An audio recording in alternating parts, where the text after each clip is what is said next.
You're watching News 24 Live. It's Monday, the 26th of October. Welcome to our Rugby World Cup chat show with Sport 24 chief rugby writer Rob Howing. Today, we are going to review the Rugby World Cup semi-finals from the past weekend.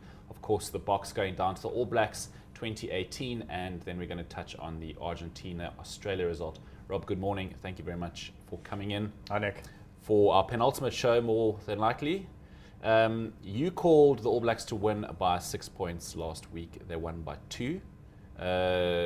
First thoughts on that result? Well, in some ways, I'd like to suggest that they almost won by more like 6 points than 2 points, because although a lot of fuss was made in the sort of after-match spin by sort of, key South African management, including Hanneke Kamara, of course, about how close they'd come. I think a lot of people are a little bit cynical about that and thinking, how close did we really come? Yes, on paper, we came very close, and we often seem to do that against them. But when it came to the important points, we didn't play them well. Let's not forget that we only got to our 18 points because we had a 100% kicking record, which doesn't happen every day. If Pollard had just missed a couple of penalties early on, rather than put them over so reliably, we might have actually had a slightly fairer reflection of the game. I'm afraid that's the painful truth. Yes, we got within 2 points, and so some people are taking almost a sort of moral comfort from it. But I think in reality, deep down, a lot of people also know that we were basically outsmarted, outfoxed, out-rugbied at the end of the day by a better team. And again, it's I'm afraid back to the drawing board for a new Springbok template, a new ideas approach required, and perhaps I hate to say it, but perhaps some sort of meaningful clean out in terms of the team kind of brains trust, as a device for moving forward. Rob, do you think that was the best performance the Boks could have put on under the circumstances? And just looking sort of 2 tries to 0, that's quite telling. The Boks obviously stuck to their basics, I guess, did them pretty well. But yeah, I mean, I couldn't help feeling that Bok rugby again is easy to work out. And totally. The All Blacks seem to try everything, to try and get that penetration. They have a plan B, C, D. Yeah. No, look, the funny thing is, yes, they scored the 2 tries, and they were vital at the end of the day. It's not rocket science that's scoring tries. 5 and 7 pointers are better than occasional 3 pointers. And we seem to overlook that at times. We seem to think we can just play this kind of tenacious, dogged, hang-in-there rugby and try and strike off the kicking tee when we get in reasonable range. The big trouble at the weekend, of course, is we didn't get in reasonable range. That in itself is a big issue. And for all the talk about famous Springbok physicality and so on, why then were we on the back foot so often?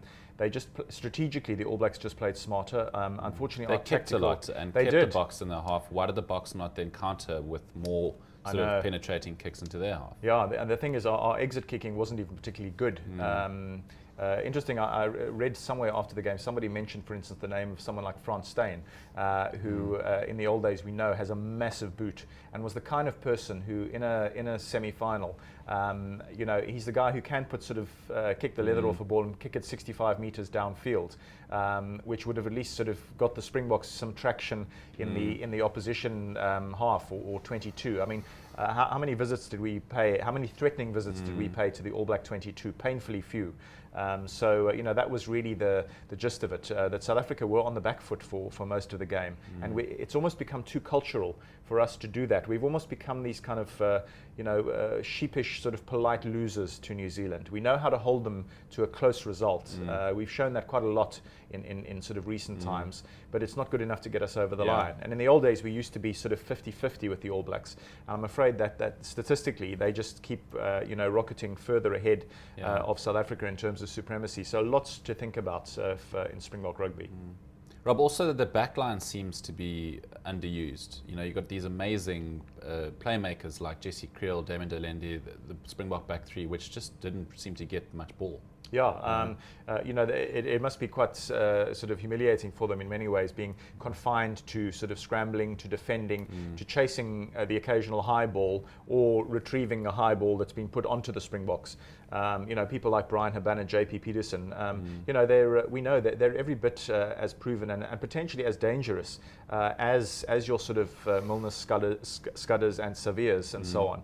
Handré Pollard, another guy who I think has been quite unfairly criticised for, the Springboks have such a limited game plan at the moment and such a conservative one that Pollard's big strength is being able to throw out quite visionary, powerful, raking passes. But we don't play that kind of rugby. The ball doesn't go beyond first centre at the moment. And the All Blacks were able to, read that like a sort of preordained script that was still in the dressing room and just didn't change.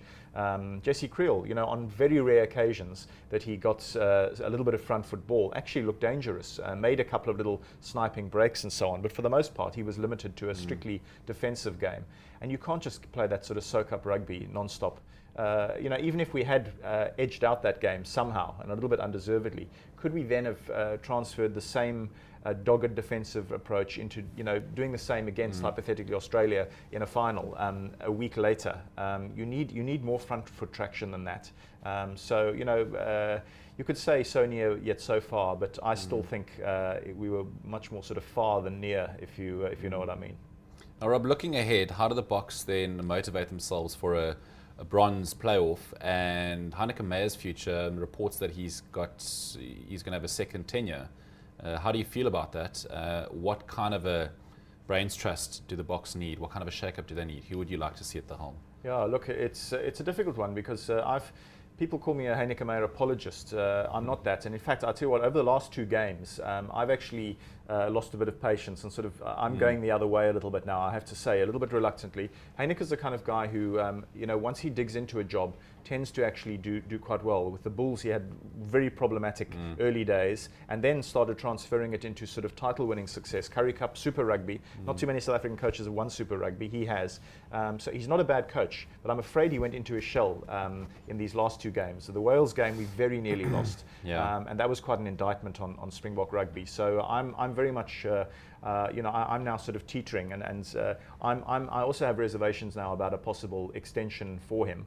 I don't think it's necessarily a good idea, and I'm also at odds with him about this slightly sort of flippant view that he had. Maybe he was speaking emotionally, straight after the huge disappointment of losing to the All Blacks by 2 points. But to say that playing the playoff game is like kissing your sister. Yes, it's a difficult game for both sides to get up for, but I would argue that South Africa need to win this one. I think we need to put out a fresh team with some of the faces who've had very little opportunity at this World Cup, apart from sort of the proverbial tackle bags. So I'd like to see a few sort of Nyakanis and Kolisis and Albertses and Peter Steph du Toits getting a bit of a run, and the Boks actually making a defiant sort of statement to try and win the bronze. After all, if we lose the game to Argentina, it would mean a second defeat in 3 matches to Argentina of all teams. In the past, we didn't talk about Argentina getting the better of South Africa in a calendar year, which will happen if we lose that game. So I think there's still a little bit at stake, and I think it's wrong to sort of poo-poo that game. And I see Victor Matfield almost sort of corrected Heineke afterwards by saying that there is no such thing as an irrelevant Bok match. And of course, it may yet be his swan song appearance. I think it would be his 127th cap if he gets some involvement in that game, and an emotional sort of farewell for him. So the Boks also need to get themselves up for the big farewell for some of their sort of senior statesmen, if you like.